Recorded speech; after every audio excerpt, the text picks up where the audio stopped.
இன்றைக்கி வந்து பார்த்திங்கன்னா, எனக்கு சுகர் கிரேவிங்ஸ் வந்து ரொம்ப அதிகமாக இருக்குங்க. அதனால் காலையில் பழங்கள் அதிகமாக சாப்பிட்டுக்கலாம் அப்படின்ட்டு தர்பூசணி பழம், அப்புறம் மாம்பழம். இதை வந்து நம்ம 2 தட்டில் வச்சாச்சு. இதுதான் இன்றைக்கி என்னோடய பிரேக்ஃபாஸ்ட்டுங்க. ஸோ என் உடம்புக்கு வந்து பார்த்திங்கன்னா, ஒரு நாளைக்கு சுகர் வந்து 60 கிராம் அளவுக்கு தேவை. அந்த சுகர் வந்து 60 கிராம் அளவை நான் பழங்கள்லேருந்து எடுத்துக்கிறேங்க. ஸோ இதே இன்னையிலேருந்து நான் என்னென்ன சாப்பாடு சாப்பிட்றேன், என் உடம்பு எவ்வளோ ஆரோக்கியமாக இருக்குது அப்படிங்கிறது வந்து ஒவ்வொரு வீடியோவில் நான் பதிவு பண்ணுறேங்க. கண்டிப்பாக என்னோடய வீடியோஸ் வந்து உங்களுக்கு யூஸ்ஃபுல்லாக இருக்கும். சரி வாங்க நம்ம அப்படியே பழத்தை வந்து கட் பண்ணி சாப்பிட ஆரம்பிக்கலாம்.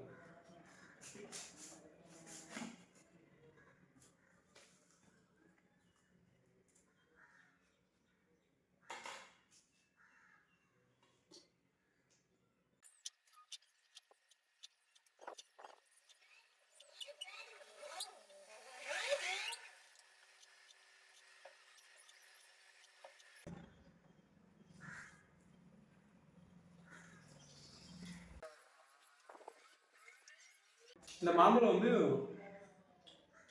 எங்கள் ஊரில் பழுக்கிறதுங்க. இந்த உரமும் எதுவும் போடாது. அதனால தான் நான் தோலோட சாப்பிட்றேன்.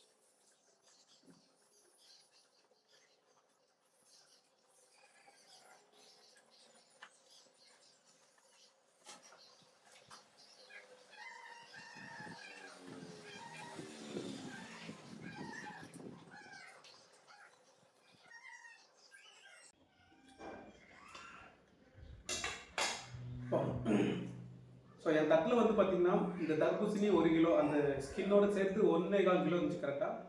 அப்புறம் வந்து 4 மாம்பழம் எடுத்துருந்தேன். 4 மாம்பழத்தில் 3 மாம்பழம் சாப்பிட்டேன். 3 கொட்டை இங்கே இருக்குது, 1 மாம்பழம் இங்கே இருக்குது. இதுதான் என் உடம்புக்கு தேவையான கலோரிஸ்க்கு.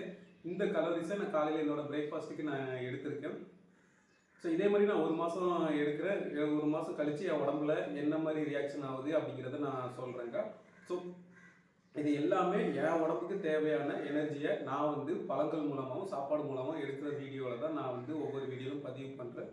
ஸோ வீடியோ பிடிச்சிருந்துச்சுன்னா என்னை ஒரு ஃபாலோ பண்ணிவிடுங்க. முடிஞ்ச அளவு இந்த வீடியோ வந்து ஷேர் பண்ணி விடுங்க. ஃப்ரூட் சாப்பிட்றவங்களுக்கு இந்த வீடியோ யூஸ்ஃபுல்லாக இருக்கும். அடுத்த வீடியோ சந்திப்போம். பாய்.